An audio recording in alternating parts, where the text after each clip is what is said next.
कर हर मैदान फतेह रे बंदिया, हर मैदान फतेह। तो नमस्कार भाइयों, मैं ध्रुव भैया एसएससी एकेडमी की तरफ से आप लोगों का स्वागत करता हूं। मेहनत इतनी खामोशी से कीजिए कि रिजल्ट अपने आप शोर मचाए कि मैं आ गया हूं। तो इसी के साथ हम चैप्टर वाइज क्लासेस शुरू कर चुके हैं। आज हम पढ़ने जा रहे हैं कक्षा 9 का। किस क्लास का? कक्षा 9 का रसायन विज्ञान। कक्षा 9 का कौन सा विज्ञान? तो कक्षा 9 का रसायन विज्ञान। जैसा कि मोहित भैया ने आपको जीव विज्ञान तो बता दिया है, आज हम कक्षा 9 का रसायन विज्ञान पढ़ने जा रहे हैं। और ध्यान पूर्वक समझिएगा, सबके दिल और दिमाग में बस जाएगा। ठीक, चलते हैं। जब तक इस चैप्टर से मोहब्बत ना हो जाए तब तक ये समझिए कि हमें चैप्टर समझ में नहीं आया। ठीक, तो चैप्टर से मोहब्बत करनी है और दिल और दिमाग में बैठा लेना है। तो जैसे चैप्टर का नाम क्या है? तो हमारे आसपास के पदार्थ, यानी हम कह सकते हैं कि हमारे आस पड़ोस जो कुछ भी दिखाई देता है सब पदार्थ के अंतर्गत आते हैं।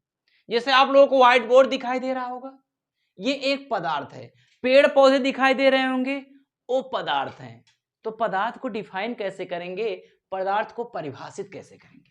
ध्यान पूर्वक समझिएगा, ना समझ में आए तो बताइएगा। ठीक, यदि हम कहें पदार्थ को परिभाषित कैसे करेंगे, क्या होता है पदार्थ? इसी का एक नाम और होता है द्रव्य। चाहे पदार्थ कहे चाहे द्रव्य कहे, बात एक ही है। ठीक, क्या होता है पदार्थ? तो देख रहे हैं पदार्थ की परिभाषा कि संसार की प्रत्येक वस्तुएं, चाहे जो चीज हो, संसार की प्रत्येक वस्तुएं जो स्थान घेरती हो और जिसका कुछ ना कुछ क्या हो, द्रव्यमान हो, पदार्थ कहलाती है। यदि हम ये कहें कि संसार की परिभाषा क्या कर रहा है कि संसार की प्रत्येक वस्तुएं, चाहे जो वस्तु हो, जो स्थान घेरती हो, जिसका कुछ ना कुछ क्या हो, जिसका कुछ ना कुछ द्रव्यमान हो, उसे ही हम क्या कहते हैं? पदार्थ कहते हैं। समझ में ना आए भैया? कहो बताओ, समझ में ना आए? लेता देखा, अगर हम मार्करवा मान ले इसे रख दे, इसे एक दो मार्कर रखे है रख दे। अगर हम काब की जगह घेरे बाग ना है तो काबा घेरे जगह काब कहाँ काबा एक हटावा देखा के नीचे जगह घेरे ना। और अगर एक जोखा ले जाए के तो कुछ ना कुछ एक बाहर आए ना आई तो हम का भी का है? पदार्थ है ना आया। देखता ना एका देखा। ठीक, इम्मा एका देखा। अब एका माल रख दे ही तो जगह घेरी ना घेरी, जितना बा जगह घेरे बोकरे नीचे। ठीक, नीचे में जगह घेरे बा। और अगर एक जोखी तो कुछ ना कुछ का हुई, कर भार हुई या द्रव्यमान हुई। ठीक, तो परिभाषा हम क्या बता सकते हैं? तो परिभाषा में यही बताएंगे कि संसार की प्रत्येक वस्तुएं जो स्थान घेरती हैं, जवन वस्तु स्थान घेरी और जौन संसार में जवन कुछ भी देखात बा, कुल हम कह सकी तो पदार्थ है। तो से बेटे कमेंट करके एक बात बताया कि कौन चीज पदार्थ ना है संसार में जो दिखात बा। ठीक, तो संसार की प्रत्येक वस्तुएं जो स्थान घेरती हैं और जिसका क्या होता है? कुछ ना कुछ भार होता है या द्रव्यमान होता है, उसी को ही हम क्या कहते हैं? पदार्थ कहते हैं। यहां हमने दो बातें का बात की है। नंबर एक द्रव्यमान, और यहां पर क्या लिख सकते हैं? भार। अभी चर्चा कर रहे हैं भार और द्रव्यमान में। ठीक, जैसे यदि कोई पूछे, हम पूछे बताओ भैया धनी जल, जल ये बताइए पदार्थ है या द्रव्य है कि नहीं है? जैसे अगर मान लो कहूं रख देव एटे पन्नी माल के भर के रख दे तो पन्नी को उतना स्थान घेर ले कि ना घेर ले। और ओका ले जोखब, हाँ? अरे बोतलवा जो ने पनिया पिया था, बोतलवा वाला में देखा 1 लीटर का रहा था ना। अगर बोतलवा खाली रखे रहे तो अलग चीज है, लेकिन जब भर के रख दे तो अलग होकर मास हुई, होकर द्रव्यमान हुई है। ठीक, जल हुई है।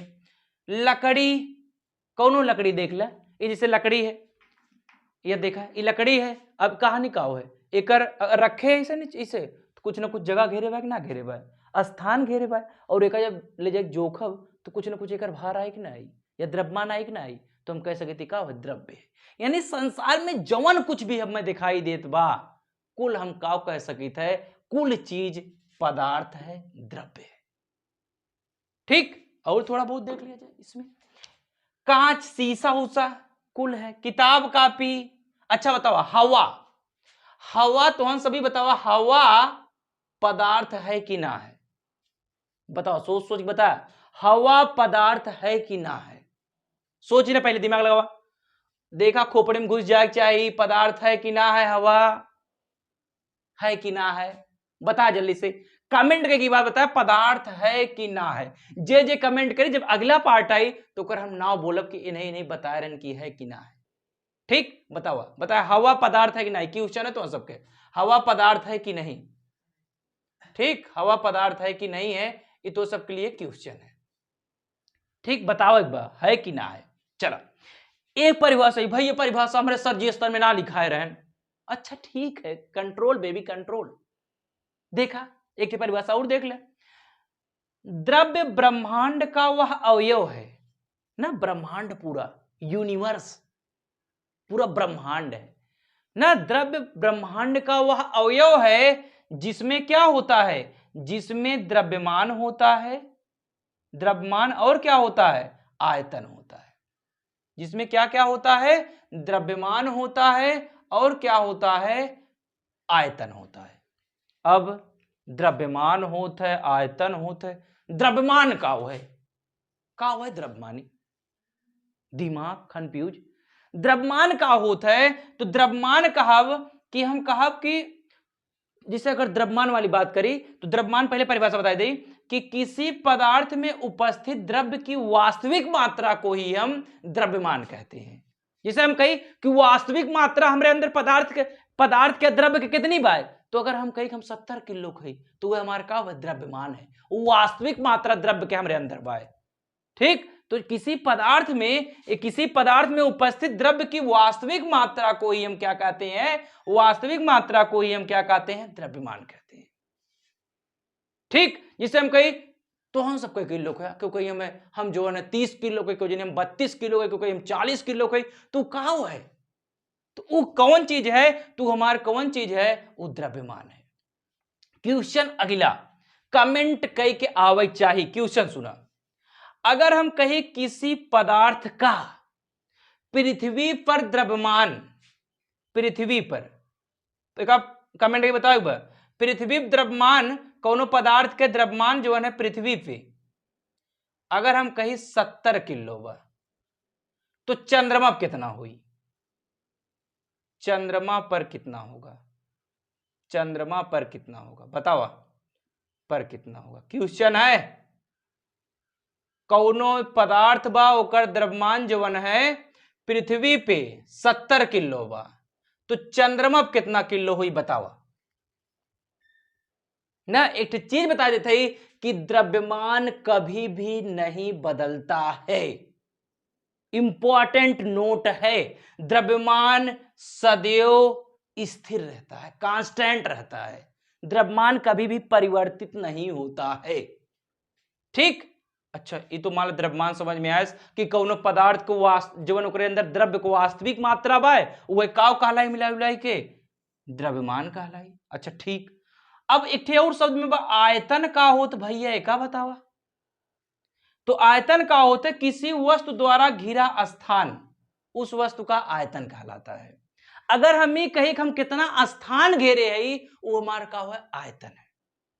किसी वस्तु द्वारा घिरा स्थान ही क्या कहलाता है, तो किसी वस्तु द्वारा घिरा स्थान उस पदार्थ, मतलब उस पदार्थ का क्या कहलाता है, या उस वस्तु का क्या कहलाता है, तो उस वस्तु का आयतन कहलाता है। ठीक, तो हम परिभाषा क्या बता सकते हैं, हम परिभाषा कह सकते हैं कि द्रव्य की परिभाषा यदि हम बताएं, या पदार्थ की परिभाषा यदि हम बताएं कि द्रव्य ब्रह्मांड का वह अवयव है जिसमें क्या क्या होता है, द्रव्यमान होता है और आयतन होता है। द्रव्यमान क्या होता है, तो पदार्थ की किसी भी पदार्थ में जो द्रव्य की वास्तविक मात्रा होती है उसी को ही हम क्या कहते हैं, उसी को ही हम कहते हैं द्रव्यमान। और आयतन क्या होता है, किसी वस्तु द्वारा घिरा स्थान या घिरा क्षेत्र ही क्या कहलाता है, आयतन कहलाता है। जैसे हमने क्या किया, एक गिलास में पानी रख दिया, तो पानी ने कितना स्थान घेरा, तो कहेंगे जितना पानी होगा, जितना स्थान घेरा होगा वही क्या है उसका, तो वही उसका आयतन है।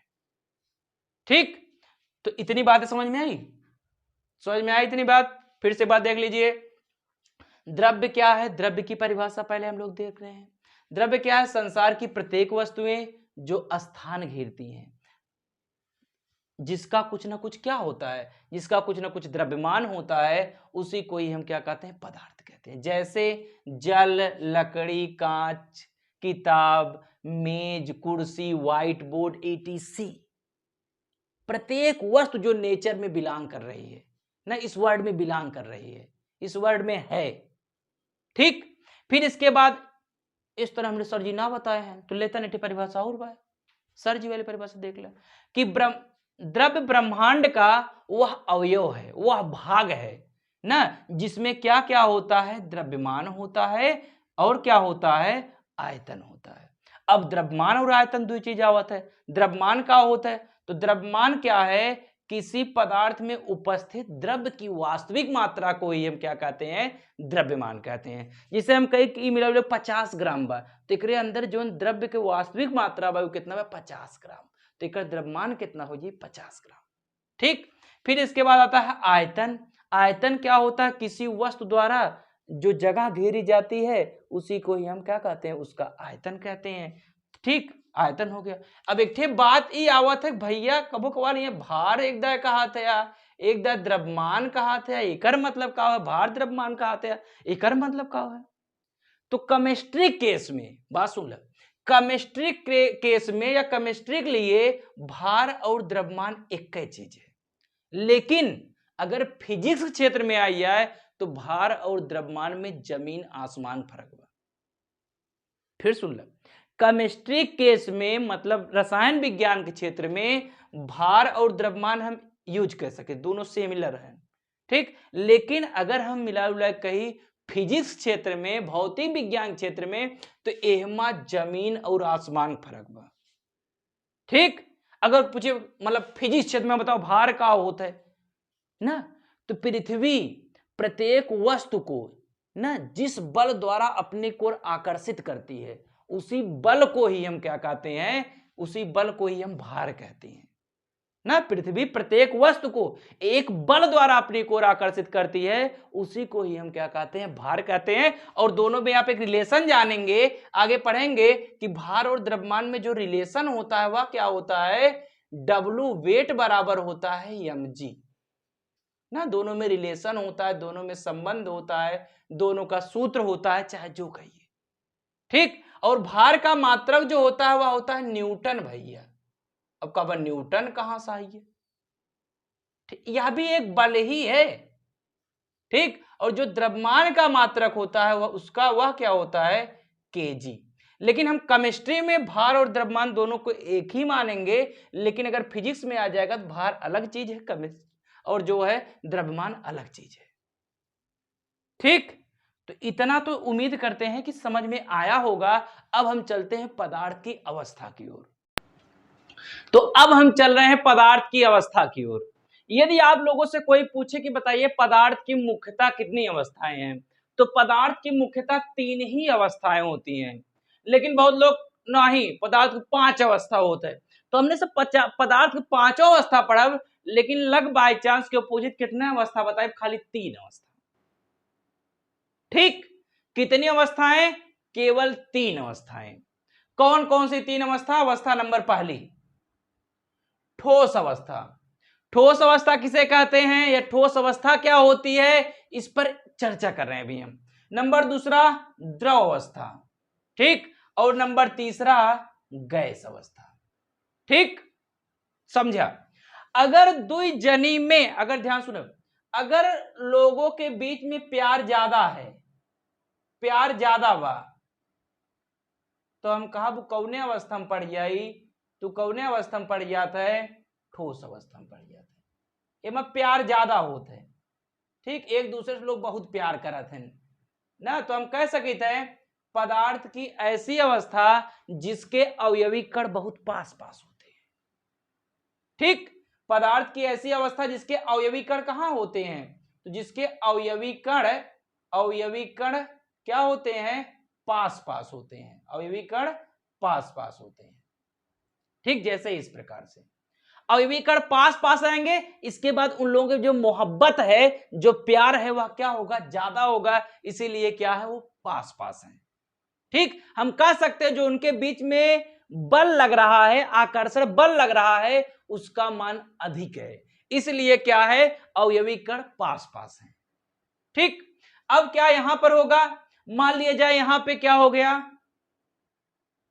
खजुड़ी हुई है, खजुड़ी होवे कारण का हो, ये थोड़ा दूरे दूरे ना बैठे लागे ना मिला उलाई की, तो हम ही कहा कि भैया ये कौन अवस्था है, द्रव अवस्था। तो द्रव अवस्था किसे कहते हैं, पदार्थ की ऐसी अवस्था जिसमें क्या होता है, तो पदार्थ की ऐसी अवस्था जिसमें अवयवी कण कहां होते हैं, अवयवी कण दूर दूर होते हैं। यानी हम कह सकते हैं जो प्यार होता है वह क्या हो जाता है, ठोस की तुलना में कम हो जाता है, यानी जो बल लगता है अवयवी कणों के बीच में वह क्या होता है, कम लगता है कुछ। ठीक, गैस अवस्था में कहें तो गैस अवस्था किसे कहते हैं, पदार्थ की ऐसी अवस्था जिसके अवयवी कण बहुत दूर दूर होते हैं, यानी इसमें इश्क मोहब्बत प्यार नाम की कोई चीज ही नहीं होती है। ठीक, यानी हम कह सकते हैं, परिभाषा बताएंगे ठोस अवस्था की, तो ठोस अवस्था किसे कहते हैं, पदार्थ की ऐसी अवस्था जिसके अवयवी कण बहुत पास पास होते हैं, उसे हम कौन सी अवस्था कहते हैं, ठोस अवस्था कहते हैं। द्रव अवस्था किसे कहते हैं, पदार्थ की ऐसी अवस्था जिसके अवयवी कण ठोस की तुलना में कुछ दूर दूर होते हैं, यानी इनके के जो इन बीच में मोहब्बत बा वो कम हुई बा थोड़ी। ठीक, पदार्थ की ऐसी अवस्था जिसके अवयवी कण बहुत दूर दूर होते हैं, यानी इश्क मोहब्बत नाम की चीज ही खत्म हो जाए। ठीक, इसमें बहुत दूर दूर तक हो तो हम इस अवस्था को कौन सी अवस्था कहेंगे, गैस अवस्था कहेंगे। अब का हुई, बहुत लड़कियां ऐसा रही है, कहिए नहीं भैया हमरे सर जी स्तर में ना बताए हैं, हमरे सर जी स्तर में बताए रहे हैं, कैसे, ऐसे कि ठोस किसे कहते हैं, जिसका आकार, आकार और क्या, आयतन कैसा होता है, निश्चित होता है। हमरे सर जी स्तर बता दें, लेकिन लड़कियों बेचारे कुछ समझ में ना आया, सर जी तो अपने बता ही दें ला आकार आयतन निश्चित हुई ठोस हुई, लेकिन लड़कियन कुछ ना समझ पाए। अगर मान ली परिभाषा दे लड़का समझ लेते हैं, ये ना समझ पावत है, अब एका कैसे समझ जाइए, वो का सिखा कंट्रोल। देखिए अगर हम कहें ये डस्टर है, अपने भारत में यदि हम कहें कि यह जो है, समझिएगा यह जो है आकार पहले कैसा, यदि हम सपोज कर लें कि जो इसका आकार है, हम कर रहे हैं कि मिला जुला के इसको मान ले हैं बेलनाकार आकार है, मान लीजिए इसका आकार बेलनाकार है यहां पर। ठीक, यहां पर इसका आकार बेलनाकार है, नहीं बहुत जनी कैसो भी सोच सकते हैं, सोच ना कुछ मान लेते कर आकार बेलनाकार बा, अगर यह बेलनाकार बा तो अगर मैं कहा चाइना में लगे तब वो कैसा रही, बेलनाकार रही ना, कि बदल जाई बेलनाकारे रही। अगर हम जिया के अमेरिका में लगे तब वो कितना बेलनाकार, यानी हम कह सकते आकार का बेकर फिक्स बा, आकार फिक्स बा, आयतन मतलब जितनी जगह घेरत बा, जितनी जगह घेरत बा उतनी जगह चाहे जहां रखा उतने जगह घेरी ना, मतलब आयतनों ही कर फिक्स बा। यानी हम कह सकते हो ना यार भाई ये पतन काव का बताई ना, पतन काव का बता हमरे कुछ समझ में ना, ये किताब है, ये किताब है। अगर भारत में एकर आकार, अगर हम पूछे एकर आकार तो कहा आयताकार, अमेरिका में ले जाए पूछे एकर आकार कहीं है आयताकार, भले इंग्लिश में रेक्टेंगल शेप वो तो अलग बात है, लेकिन आयताकार तो है ना एकर आकार। अच्छा अगर ये हम कही जितनी जगह ये घेरत बा, अमेरिका में लगी हो तब उहू इतनी जगह घेरी, चाइना में लगी हो तब उहू इतनी जगह घेरी, चाहे जहां लग जाई उतने जगह घेरी, तो कहा एकर आकार भी निश्चित बा और आयतन भी निश्चित बा, एक नाते का हो एक ठे का बेटे ठोस है। ठीक, तो ठोस किसे कहते हैं, जिसका आकार तथा आयतन क्या होता है, निश्चित होता है। आकार आयतन पे कंफ्यूजन क्यों, बाय बैठा कि ना बैठा, बैठा, आगे चली, चलो आगे चलिए। द्रव, द्रव अवस्था में क्या होता है, जिसका आयतन तो निश्चित होता है लेकिन आकार अनिश्चित होता है, जिसका आयतन, आयतन तो क्या होता है, आयतन निश्चित होता है, आयतन तो फिक्स होता है, आयतन निश्चित है, लेकिन आकार जो है वह क्या होता है, आकार जो होता है वह अनिश्चित होता है, अनिश्चित होता है। एकर का मतलब है, एकर मतलब समझा, अगर हम कहीं एक गिलासा पानी बा, 1 गिलासा पानी बा, अगर हम ओकर आयतन जितना हुआ घेरे बा ओका हम लोटम रखब तब उतने आयतन घेरी। ठीक, आयतन तो निश्चित बा, लेकिन अगर हम ही कही आकार गिलास में रखे तो गिलास की नाव बन जाई पानी, जब मिला मिला के हम लोटा में रखब तो लोटा की नाव बन जाई पानी, अगर डब्बा में रखे है तो डब्बा की नाव बन जाई पानी। लेकिन जितना जगह जितना आयतन यह घेरी उतने आयतन चाहे जहां रखब उतने आयतन वहां घेरी। ठीक, मतलब हम कह सकते हैं आयतन तो निश्चित होता है लेकिन आकार क्या होता है वह अनिश्चित होता है, बदलता रहता है। जिस पात्र में रखा जाता है उसी पात्र का आकार या धारण कर लेता है। ठीक, इसके बाद आता है गैस। गैस जिसे हम कहीं कोई पूछे जैसे बतावा तो मैं बता दे जल, जल एक द्रव है। इमा पूछे उसको बतावा लकड़ी, लोहा, लकड़ी, लोहा, ऐसे बहुत सारी चीजें ना, ऐसे सब ये सब क्या है, ठोस है। आगे गैस क्या होता है, जिसका आकार आयतन दोनों अनिश्चित होता है, अनिश्चित होता है, दोनों क्या होता है, अनिश्चित होता है। ठीक, एकर मतलब का है कि एकर आकारों बदलत रहत है और जो एकर आयतन बा वो बदलत रही। ठीक, आकार भी बदलता रहेगा, आयतन भी बदलता रहेगा। और गैस किसे कहते हैं, जिसका आकार तथा आयतन दोनों क्या होता है, अनिश्चित होता है। ठीक, अब हम चल रहे हैं अपनी चौथी वाली अवस्था पर जिसका नाम क्या है, प्लाज्मा।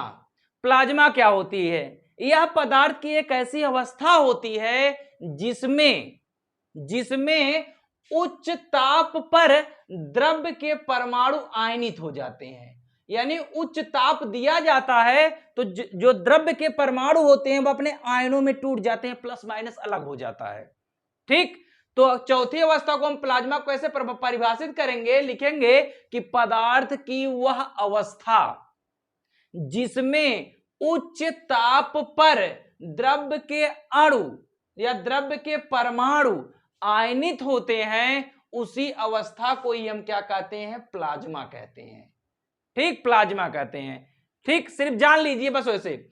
अगला पांचवी अवस्था आती है जो उसका नाम क्या है, बोस आइंस्टीन कंडेंसेंट।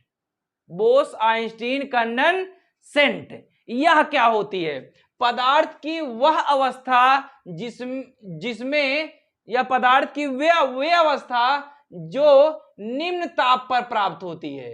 पदार्थ की वह अवस्था जो किस ताप पर प्राप्त होती है, निम्न ताप पर प्राप्त होती है, उसी अवस्था को ही हम क्या कहते हैं, बोस आइंस्टीन कंडेंसेंट।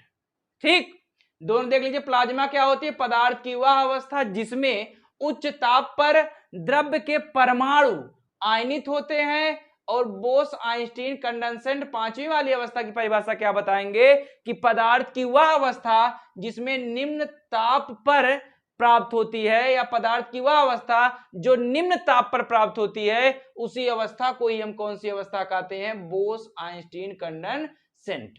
यानी पदार्थ की वह अवस्था जो निम्न ताप पर प्राप्त होती है उसे बोस आइंस्टीन कंडेंसेंट कहते हैं। ठीक, जो नियान बल्ब है उसमें क्या प्लाज्मा ही भरी जाती है। ठीक, नियान बल्ब में क्या होता है, प्लाज्मा ही भरी जाती है। तो हमने थोड़ा बहुत सीख लिया कि पदार्थ की 5 अवस्थाएं, लेकिन मुख्य रूप से पदार्थ कितनी अवस्थाएं हैं, तो 3 अवस्थाएं ही हैं पदार्थ की। ठीक।